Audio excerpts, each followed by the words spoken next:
Hey, thanks for coming back. Last time we were in the darkroom making a print. I said that we would go over how to make dodging and burning tools. So let's take a look at how we do that. Welcome to the Naked Photographer, where I'll be exposing myself. No, I won't. That sounded better in my head. For burning, you can use a simple piece of black card, such as this.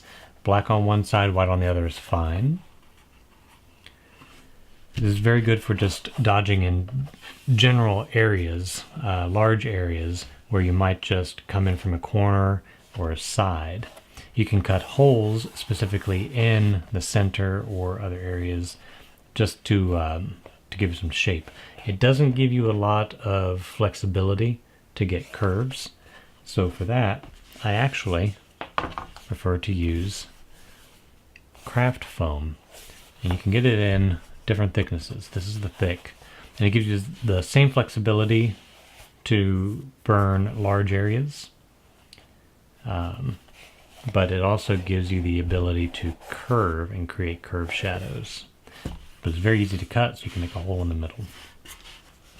If you prefer, you can use much thinner sheets. This is only 1 millimeter thickness, so you can get complex curves and create very specific shapes, and of course cut holes. So that may work. However, being black on both sides makes it difficult to see where on the print exactly you are dodging or burning. An alternative is a board such as this. Has these movable leaves that allow you to create very specific areas to burn if you want to create very particular shapes. So that's a nice alternative to just a regular board. Of course, most of those you can cut into the shapes that you want. Dodging is keeping areas held back and creating lighter areas during the main print. To do that, get a piece such as this and get a wire. This is just the spoke of an old bicycle wheel. Now, if you want to be really fancy, you can make one with a handle, such as this. This is simply a shaker peg. You can buy them in packs of 3 or 6 from the craft store. It's made so you can make a coat rack. I just drilled a small hole, screwed in the bicycle spoke, and now you've got a little handle that you can hold it with. But simply take your board, cut the shape that you need,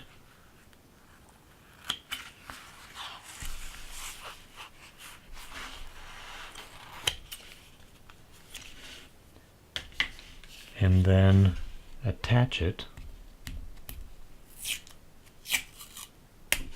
to your rod.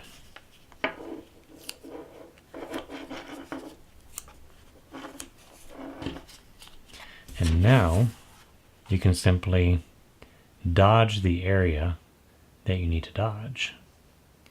Very simple. You can create a variety of shapes, and even something as simple as this, you can tilt and create a different shadow. So very versatile tools. So let's see some of this into simple practice. Now, I like to figure my dodge and burning times in percentages of the base exposure, as opposed to simply notes with specific times. I noticed, like, if you look through Ansel Adams' book, The Print, he will draw a map of his dodging and burning on an old print. And that's certainly an easy way to work. I'll do the same thing. Just take a small, say an 8x10 version of your print, figure out your dodging and burning, and draw simple lines across with a marker or a crayon, and then write the amount of burning or dodging. So when he made his notes, he would write plus 20 seconds or minus 5 seconds in certain areas. I don't use that method. When you do that, you're assuming that all of your subsequent prints in the future, say next week, next month, next year, are going to use the exact same base printing time. And that's simply not true. You may have a different batch of paper. You may have a different developer. Maybe you set the enlarger a little different height. Maybe you're making a different size. When you do those things, your base printing time changes. So if you go from 10 seconds in the original to 15 seconds on the new, then that 5-second burn is less effective on the new print. So I like to use percentages. So I will say I need an extra 20%. So if I'm dodging 20%, then that means on a 10-second base time, I'm going to dodge for 2 seconds. Then if I make a larger print and my printing time is now 20 seconds, that 20% becomes 4 seconds. It's 20% of my base exposure. It works very easily, it's very simple, and it can be translated to different printing times. So if I use a different paper, different developer, different size, then I can easily calculate what my dodging and burning times are going to be. You can see in this example that I'm burning while using a stiff piece of card. You can see in the result that it gives a straight line to your burn. Now I was moving the card to give a feathered edge to the burn section. Otherwise you would get a sharp, crisp edge to your burn. In this example, I'm using a flexible card to get a rounded shape to the burn. You can see how that follows the shape of the eye socket a little bit better. Again, moving it around creates a more feathered edge. Here in this example, I'm feathering much more heavily, and you'll see how that creates a softer blend. Now, all of these examples are using a very heavy burn time in order to exaggerate the effect and make it much clearer for you. Now, you can use a small device like this with a much more specific burn area. I've got a piece of red filter over the hole, which I remove out of the way. The red filter allows me to position everything correctly without exposing the paper. And here I can burn relatively specific areas. So in this case, I heavily burned just the eye, leaving everything else alone. You can also get a similar effect using just your hands. It just takes a little bit more practice to get it there. All right, moving on to dodging, you can see here if I put my tool directly on the paper, you get a very clean line of where everything is dodging. It creates a very sharp edge to your tool. So moving it up a little bit like this, you get a much softer edge because the light can wrap around the tool as it's up off the paper. But for maximum effect, what you really should do is move the tool around. So some people prefer to use a vertical motion, so they're creating an exaggerated feathering, or in this example, just moving it around so it's never in one spot. You can see that here the feathered edge is nearly indiscernible, so it's clearly lighter than the other side. Thanks for sticking around with me. Some of the easiest tools to use, just a simple rod. I like to make a handle because it just makes it easy to hold on to. Don't feel like you have to go that fancy. I just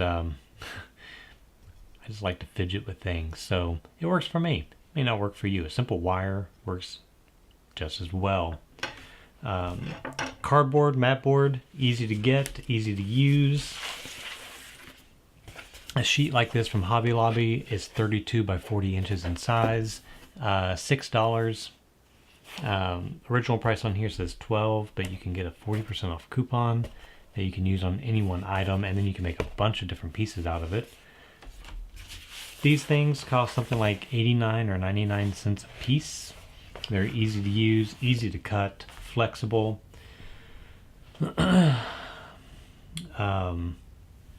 These vignetters, not the easiest to find. You do have to find them mostly on the used market. You might be able to find them on eBay or in some stores, but if you can get it, it is a handy tool for specialized things. There are very specific masks that you can make for burning or dodging very specific outlined areas. We'll cover that in a different video on another day, where we go over all different kinds of masks, like unsharp masks, dodging masks, contrast masks. But we're not going to do that today. This is simply how to dodge and burn on just the standard scale. Now, if you don't want to get any of these things, then the easiest tools to use, your hands. They're always with you, and they're free. Just make different shapes to, get that out of the way, different shapes that you can burn, you can dodge by just making your hand get in there. It works very well. They're free. They're always there. You never forget them. So if that works for you, do it. A lot of people use hands just fine. I like to use separate tools. It's whatever flavor you like. So thanks for watching. And please comment, like, and subscribe to the channel. And I'll bring more videos showing you different ways to work in the darkroom, shoot with digital, studio lighting, and all sorts of other manner of photography.